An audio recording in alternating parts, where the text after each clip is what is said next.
Assalamualaikum warahmatullahi wabarakatuh dan shalom. Perkenalkan, nama saya Christina Malo, NIM 2171035. Di video kali ini saya akan menjelaskan tentang anatomi ginjal dan pathway dari penyakit gagal ginjal kronik. Yang pertama, saya akan menjelaskan tentang anatomi ginjal. Ginjal adalah organ saluran kemih. Bentuk ginjal itu menyerupai kacang, dan berat dan besar ginjal itu bervariasi tergantung umur dan jenis kelamin. Besar ginjal laki-laki lebih besar dibandingkan ginjal perempuan, dan berat ginjal juga pun sangat bervariasi, mulai dari 120 sampai 170 gram. Ini adalah gambar anatomi ginjal. Ini adalah ginjal kiri dan ini adalah ginjal kanan. Diafragma itu adalah otot utama yang digunakan saat bernafas, dan ini adalah otot diafragma ini yang berwarna putih, dan ini adalah adrenal kidney. Ini adalah kelenjar adrenal gland itu terletak di antara masing-masing ginjal, antara ginjal kiri dan ginjal kanan. Adrenal gland ini adalah fungsinya penghasil hormon seperti hormon aldosteron yang mengatur elektrolit dalam tubuh dan tekanan darah. Yang kedua itu hormon kortisol yang mengontrol kadar gula darah dan metabolisme, dan yang ketiga itu hormon gonadotropin yang mengatur hormon seks. Nah, ini adalah adrenal gland. Kidney itu ginjal kiri dan ginjal kanan. Renal artery, renal vein, inferior vena cava, dan oblong aorta. Oblong aorta itu adalah vena terbesar di dalam abdomen. Fungsi arteri di ginjal itu fungsinya adalah membawa darah yang kaya akan O2 dari jantung ke ginjal untuk proses filtrasi. Proses filtrasi adalah proses yang penyaringan zat-zat sisa metabolisme yang terjadi di dalam tubuh. Terus fungsi vena di dalam ginjal adalah membawa darah yang sudah disaring oleh ginjal kembali ke jantung. Ini adalah ureter yang bentuknya seperti berupa tabung otot dan berfungsi mendorong urin ke dalam kandung kemih. Panjang ureter sekitar 20 sampai 30 cm. Ini adalah ureter dan ini adalah uretra. Ureter adalah saluran mengalirnya urin dari kandung kemih menuju ke luar tubuh. Nah, ini adalah uretra. Ini adalah urea bladder. Urea bladder itu atau kandung kemih atau tempat penyimpanan sementara urin. Ini urin bladder atau kandung kemih itu tempat penyimpanan sementara urin. Selanjutnya saya akan menjelaskan fungsi dan mekanisme kerja ginjal. Fungsi ginjal sangat bervariasi, termasuk dalam proses penyaringan atau filtrasi sisa hasil metabolisme dan toksin dari darah, serta mempertahankan homeostatis cairan dan elektrolit tubuh atau reabsorpsi yang kemudian dibuang melalui urin atau sekresi. Fungsi ginjal yang lain diantaranya membuat serta mengatur hormon eritropoietin yang berfungsi dalam pembentukan sel darah merah di sumsum tulang, enzim renin yaitu pengatur tekanan darah, dan kalsitrol pengatur keseimbangan kadar kalsium serta mengatur kadar mineral air dan zat kimia yang beredar di dalam darah. Adapun mekanisme kerja ginjal dengan fungsinya adalah sebagai berikut. Di sini saya akan menjelaskan tentang fungsi ginjal, yaitu dalam memproses urin.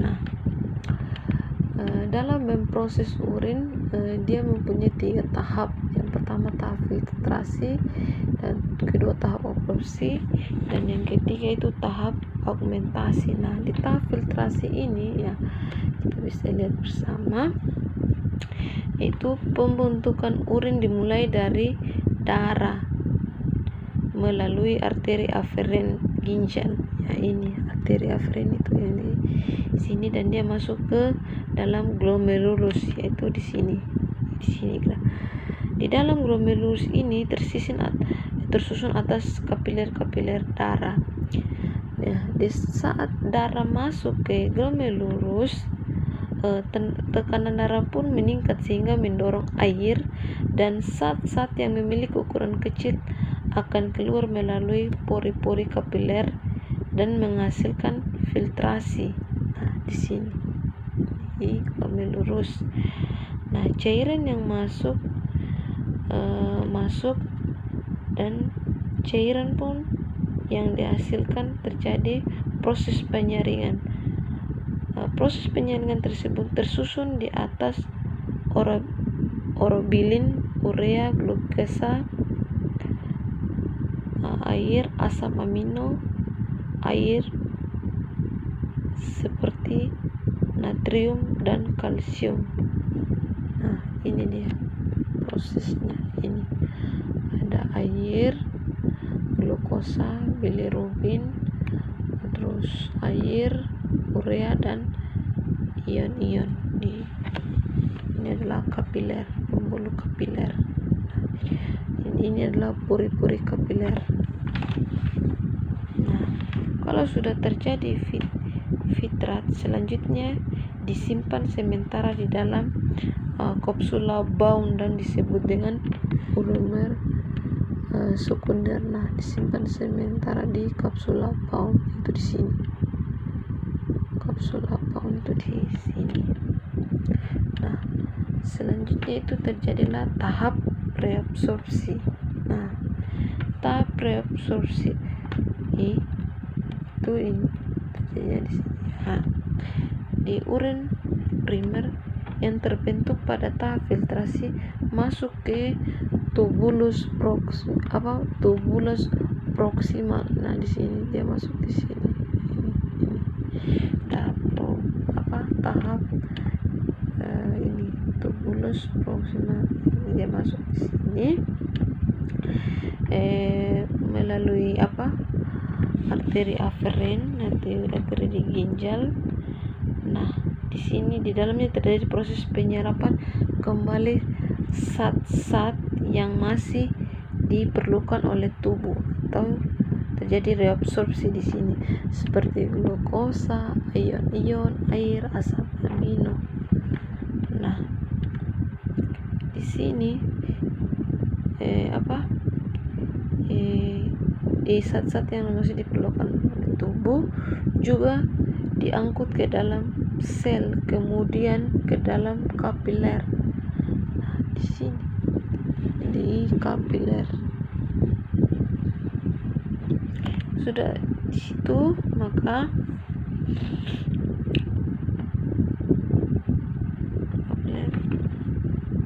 sedangkan urea hanya sedikit yang ditangkap kembali.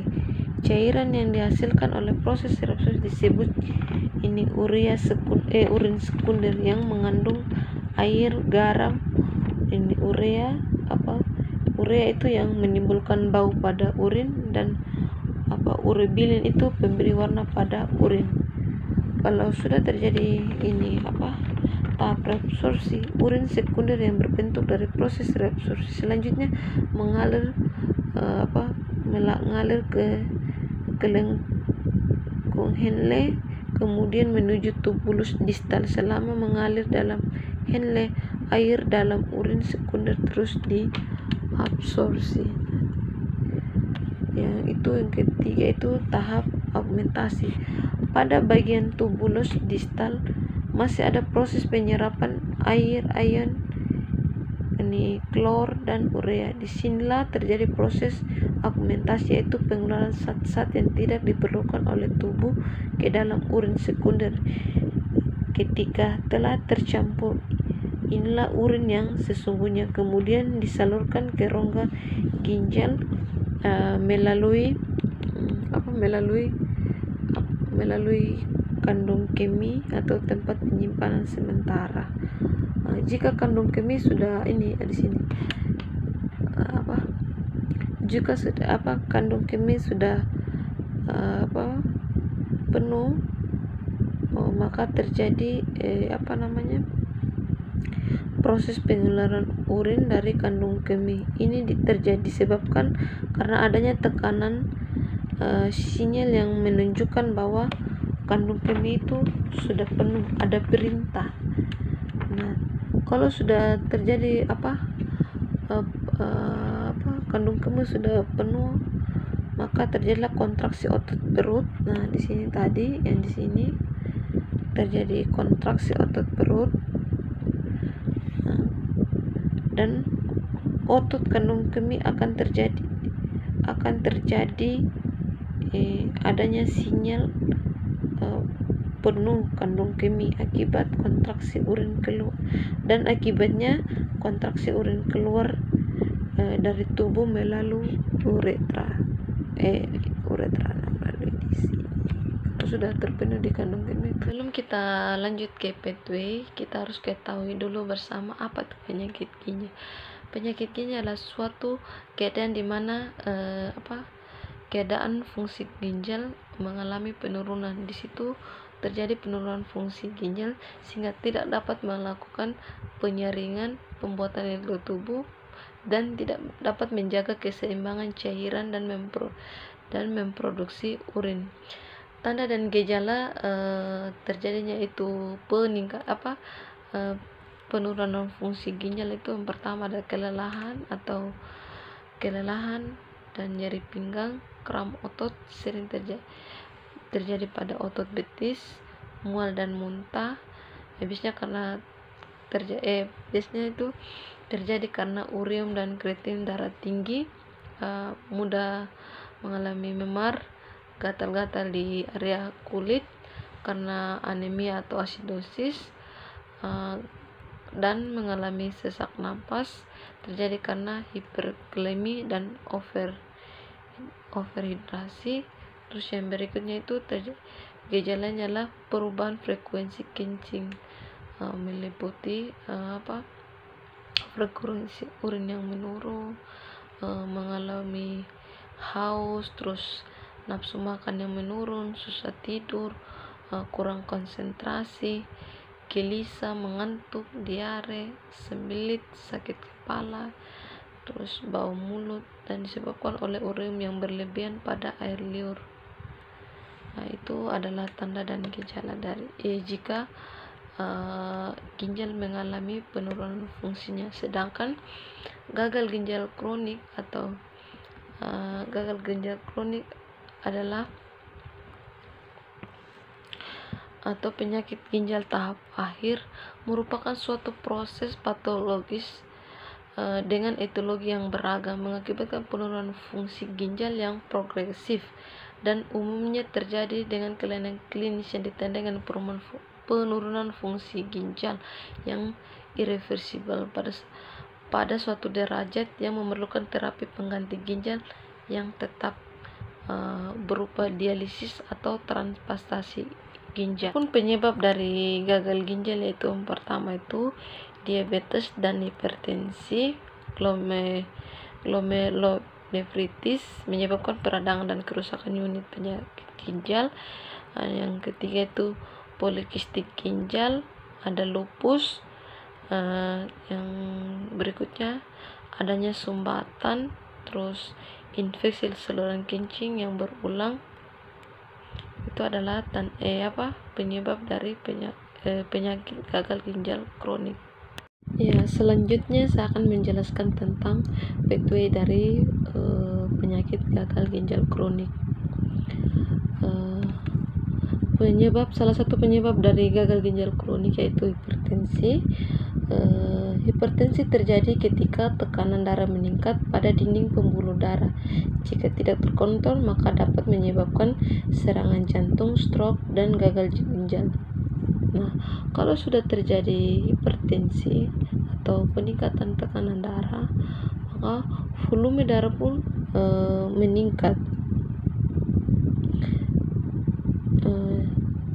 Jika volume darah sudah mengalami peningkatan, nah di sini juga ginjal juga akan mengalami gangguan dan ginjal tidak dapat berfungsi dengan baik. Kalau sudah terjadi gangguan fungsi ginjal, maka GVR pun menjadi menurun. GVR atau glomerular filtration rate merupakan pertanda bahwa ginjal tidak bekerja dengan semestinya. Dan kalau GVR-nya sudah menurun, maka ginjal tidak bisa menyaring dengan baik. Nah, kalau ginjal sudah tidak bisa menyaring dengan baik, tidak bisa melakukan filtrasi dengan baik, maka terjadilah proteinuria. Proteinuria adalah atau albuminuria adalah suatu kondisi di mana urin mengandung protein dalam jumlah banyak, atau protein terjadi karena rusaknya pembuluh darah kecil atau glomeruli pada ginjal. Nah, kalau sudah terjadi kerusakan pembuluh darah di ginjal atau glomeruli, maka terjadilah hipoalbumin. Hipoalbumin adalah kondisi kadar albumin dalam darah di bawah normal. Kalau sudah hipoalbumin tidak di bawah normal, maka terjadilah dekosmotik plasma menurun. Nah, ini terjadi karena terjadi peningkatan hipoalbumin. Nah, kalau sudah terjadi dekosmotik plasma menurun, maka terjadilah retensi Na atau retensi natrium. Di sini maka terjadi peningkatan. Kalau sudah terjadi peningkatan retensi Na, maka terjadilah edema atau penumpukan cairan di paru. Penumpukan cairan di paru. Nah, kembali ke GVR. Jika GVR-nya menurun, maka terjadilah peningkatan ureum meningkat. Kalau sudah ureum meningkat, maka terjadi mual. Kalau sudah terjadi mual, maka bisa menyebabkan nausea. Nausea itu adalah perasa tidak nyaman di tenggorokan atau di lambung, dan dia itu bisa menyebabkan muntah, mual muntah. Kalau ureum juga meningkat, bisa menyebabkan anoreksia atau kurangnya nafsu makan. Kalau sudah tidak ada nafsu makan, maka bisa terjadi masalah perubahan nutrisi kurang dari kebutuhan tubuh. Nah, ini juga kalau di sini kalau sudah terjadi GVR menurun, maka prostaserum pun meningkat. Nah, kalau ini terjadi karena fungsi ginjal sudah tidak bekerja dengan baik. Kalau sudah serum meningkat, maka terjadi kalsium serum menurun. Nah, kalau sudah terjadi kalsium serum menurun, maka terjadilah kalsium tulang pun menurun. Dan kalau sudah kalsium di tulang sudah menurun, maka terjadi perubahan di dalam tulang. Nah, muncullah penyakit tulang. Nah, kalau sudah muncul penyakit di tulang, maka penyakit tulang orim pun terjadilah penyakit uremik. Kalau sudah terjadi penyakit uremik, maka terjadilah gagal ginjal kronik. Mungkin itu saja penjelasan dari saya. Kurang dan lebihnya mohon dimaafkan. Terima kasih.